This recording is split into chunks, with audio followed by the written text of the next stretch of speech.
Ohio has a rich history rooted in aviation.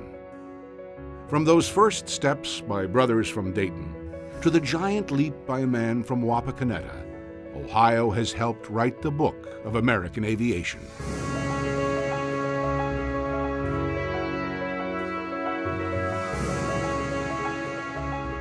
A group in Port Clinton, Ohio, is determined to keep a particular chapter of that heritage alive. The organization building this aircraft is EA Chapter 1247, Port Clinton, Ohio. And I'm one of several dozen volunteers working on the restoration of this Ford trimotor. Well, the foundation, as you know, is here to develop, build, complete the Ford and create a museum around it and preserve the history of the Ford Trimotor's operation in the Lake Erie Islands. The Ford Trimotor was a rugged, simple aircraft, first built in 1926. Henry Ford and several investors produced almost 200 of the reliable aircraft, flying worldwide as a passenger and freight hauler. This first all-metal aircraft found a home and important niche here in Northwest Ohio. There was a small and isolated population out on each of the islands, and of course these folks required transportation to and from the mainland for any number of reasons. Literally, people lived on the mainland and would use the trimotor, get on the trimotor 5 days a week and fly over to Middle Bass. It was their form of transportation to and from work every day. The children that lived out on the Bass Islands would go to the Put-in-Bay School, but in order to get to the Put-in-Bay School, they'd get on the Ford Trimotor and fly over to South Bass Island and go to school, and when school was over, they'd go back home in the Ford Trimotor. In addition to that, it served lots of people that were out here vacationing during the summer months. So it really was sort of an air bridge, if you will, a vital form of transportation for those folks that lived on the island. Against this historic backdrop, a group of aviation enthusiasts started on a dream: to return a trimotor to Northwest Ohio.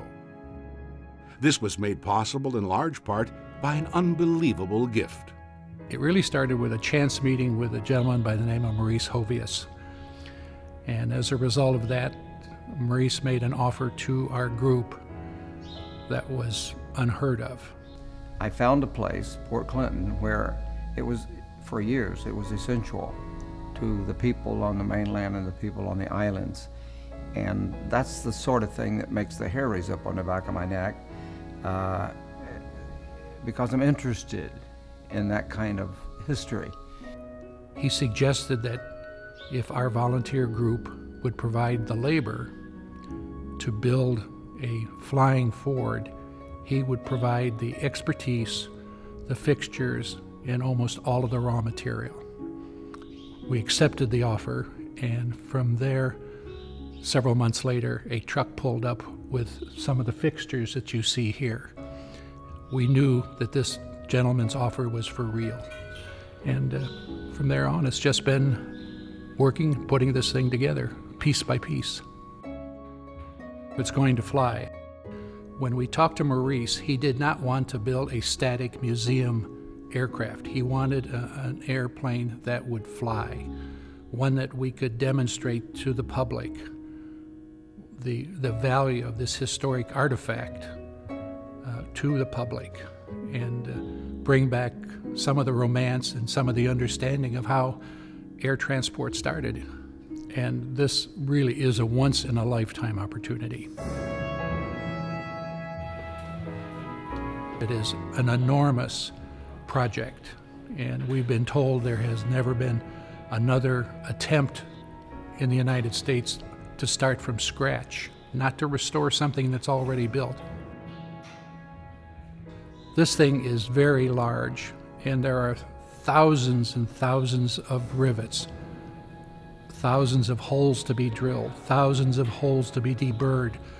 All the parts have to be painted. It is so big that you only work on a little piece of it at a time. Something about eating an elephant a bite at a time. That's really what this is all about. Having a museum is one thing. These EAA members are taking on the daunting task of making their Ford Trimotor flyable. Well, it's like looking at the steam locomotive at Greenfield Village. It's static, it makes no noise, nothing coming out of the stack. The same with an airplane.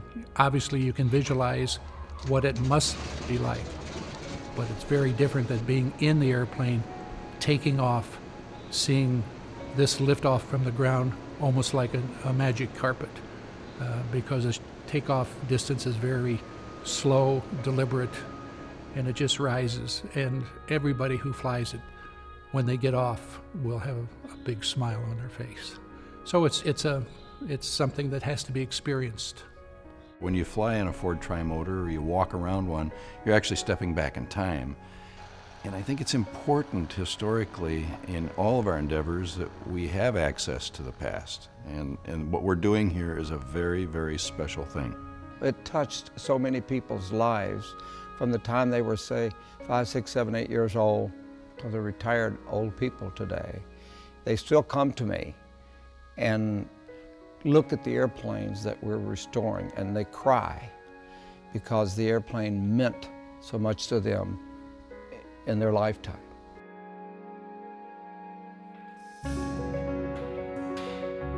The volunteers have given their precious time and expertise to the Trimotor project. There is just one missing component to make her fly. This project needs funding. We have really dedicated volunteers who are building it, but it needs a funding program to complete it in a time certain. There's no question that the airplane will be completed, but we want to accelerate that and not take another generation before we fly it. My personal feeling is 3 years from now, we're going to be flying. The attraction is to get folks to sort of come around to the notion that this kind of thing has to be preserved, because it's a slice of Americana that if it isn't preserved, it goes away. A donor, a supporter of this project will get a return that he'll always see, or she will always see this airplane flying. They'll know where their money is. They'll know that they played an important role that will outlast them and their survivors. They brought a Ford Trimotor back. It's priceless.